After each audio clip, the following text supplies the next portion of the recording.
I call David Bennett. Mr Speaker, the better government is here, and it will not be coming from that man who is the only dead man walking in this House. The best part of his speech was when he mentioned Mike Hosking. That was the only time his members actually supported him during his speech. And what a pathetic speech from somebody that is attempting to lead what was the biggest opposition party in this House, but no longer is, because the Labor Party doesn't stand for what the Labor Party should stand for. It doesn't stand for those things that that member tried to talk about at the end. What the Labor Party stands for is division. It is a party of division that wants to pit New Zealanders against each other. It is a party that does not want to see people come to this country that does not have an English surname. It is a party that does not believe in a free and open New Zealand that can go forward and take its place and its rightful place in the Asia-Pacific region. It is a party of opposition that has no plan. That member's whole speech was about the plan of the National Party, and we will come on to that in this budget debate. OK, we will come on to that, Annette King. But the party opposite gave no plan. They had no plan. They had no direction. But I will tell you the plan of the Labor Party. The plan of the Labor Party is to put taxes up. They want to put taxes up for those hard-working New Zealanders. So for those young children out there that are going to school in New Zealand, under the Labor Party, there's no incentive to get a better education. There's no incentive to go out there and get a good degree at a university. There's no incentive to go become the best you can in your work. There's no incentive to start your own business. There's no incentive to go out there and make something of your own life, because under the Labor Party, everybody will be taxed at the highest levels. That is what the Labor Party stands for. It is a redistribution party. It is not an aspirational party. It is not a party that actually backs people and New Zealanders. It is a party of pain, and it is a party of failure, and the public know that and understand that. And when we have a look at the plan for New Zealand, I want to take you to Hamilton and show you the plan that is working in that great city. That great city, which is a young city, some of the youngest population in New Zealand, 40% of the population under 25. Those people see a vision for New Zealand. They see a country that's going ahead, and they see electorate responsibility, that they see a government that has delivered for them the greatest infrastructural investment in the Waikato for 2 generations. They see the first time that roads have actually been built that were promised for many generations. They see new schools going up in their electorate. They see a hospital that's been redeveloped. They see that there are opportunities in work and employment in that city. They see a plan that is working, so that every young child in Hamilton now can know that if they go to school, they're going to get the best education we can deliver. They know that they're going to get the opportunity to go on to tertiary education. They know that at that tertiary education in our fine university, at the University of Waikato, they can come out and be a graduate and get a job in an area that will be part of the progressive economy of New Zealand. And that is what this budget delivers. And then they know that they can actually build their own business, their own job, their own communities around that hard work. And that is what we are doing in this government. We are supporting the vision and the intellect of our people.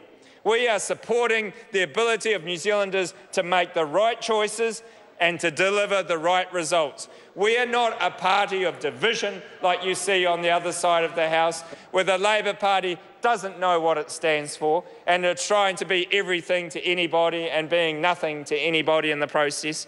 We see a Green Party that is the far left of communism and the modern society, and the Labor Party is trying to be part of that as well.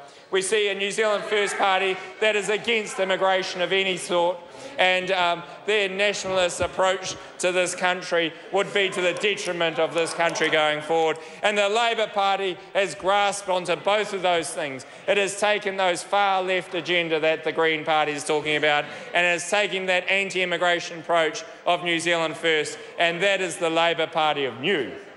The Labor Party of old would never protest about free trade agreements, as the Bill English has just said. The Labor Party of old would be standing up there for international arrangements because they know that those are things that are in the best interests of all New Zealanders going forward. And the Labor Party of old would not vote against the welfare reform that was in this budget, the first time in 43 years that a government has delivered for those people in most need through that part of the system, and the Labor Party had to vote against it. That is a shame on the Labor Party, and that is not the case of the real and true vision that that party should be engaged in. And I say to you, members of this House, look at those hard-working students out there. Look at those people that want to get a future in this country. Look at those people that want to make New Zealand their home, and let's welcome them.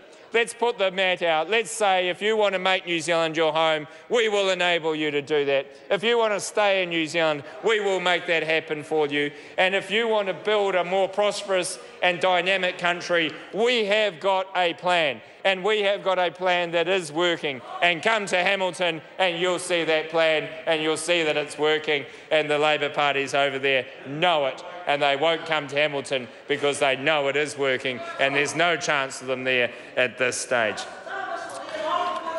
Oh, some of us were there long before you were. Oh, Annette King, well, she did nothing for Hamilton, never has and never will. And so it's good on you, long time and no achievement. That's Annette King for you. And so we all know about Annette King, don't we? So when we look at those initiatives in the budget, $790 million package to reduce hardship amongst children. Oh, there's another member over there that thought he came from Hamilton at one stage, lasted one term, I think, got chucked out. He was a great help for Hamilton, wasn't he? And then he left. When he got voted out, he left. He couldn't handle he didn't actually believe in the city. He came down to Wellington to try and get a safe seat. That's what happened to Trevor Mallard. Whenever the tough got tough for him, he left Hamilton behind. He didn't think about the people of Hamilton. I bet you in 1970 he was going around the streets of Hamilton West saying, oh, I've got to do everything for you. I'll be there representing you. Vote for me. I'm Trevor Mallard. I'm the new bright face of the Labor Party. I'll be there. As soon as he lost, he was out of there. He was gone. He came down to Wainuiomata, didn't he? Yeah. What did you do for Hamilton, Trevor Mallard? Nothing. Probably closed a few schools when you were the minister. That's about all he would have done. So when we go back to I want to hear from you again, Trevor. That'd be great to see. So $790 million package in this budget to reduce hardship among children living in New Zealand's poorest families. That is a big attempt in very difficult times to do something for the next generation of New Zealanders. It is about finding out those people that need the government assistance and delivering it for them. And that's what this government is about. We have got a plan. We are looking at what actually is needed for our country and our people, and then delivering those kind of careful management and public spending, going in hand with that investment in public services and support for the country's most vulnerable. That is the difference between this side and the opposition. This is a budget that is delivered in difficult times. There's no way you can look at it. They are very delicate economic times around the world. And we have to... pardon, what does this mean? That Mr O'Connor that tries to talk about the dairy industry, hasn't milked a cow in any day of his life, so he wouldn't know what a cow is. So when we look at this is a delicate situation, a world economic situation. And we can't go out there and promise wildly like the Labor Party would like to. We have to be reasonable, rational and do what's right. And that's what this budget does. It actually enables New Zealanders to have some comfort that this government is looking after those most in need. And Mr Speaker, it is a pleasure to be part of the National Party that has delivered this budget. A budget that is fair and is open, and I see New Zealand First and leaders walked in the room, and I guess we'll hear all his speech about his anti-immigration, anti-people coming into this country approach, and that is the typical approach that we would get from that member, and that's about all he's worth. But half of his caucus came in on the ticket, and I'd like to see how they all react now. But, Mr Speaker, we know what the opposition is going to say. You're going to have the far left that'll say that we should go back to the Stone Age. You're going to have New Zealand First that don't want anybody in New Zealand apart from those that were here in 1950. And then you're going to have the Labour Party, which doesn't really know and just wants to be in between the two of them. And that's the opposition. Whereas on this side, you've got a plan that's working, plan that's delivered. And if you want to go see where it's working, come to Hamilton any day.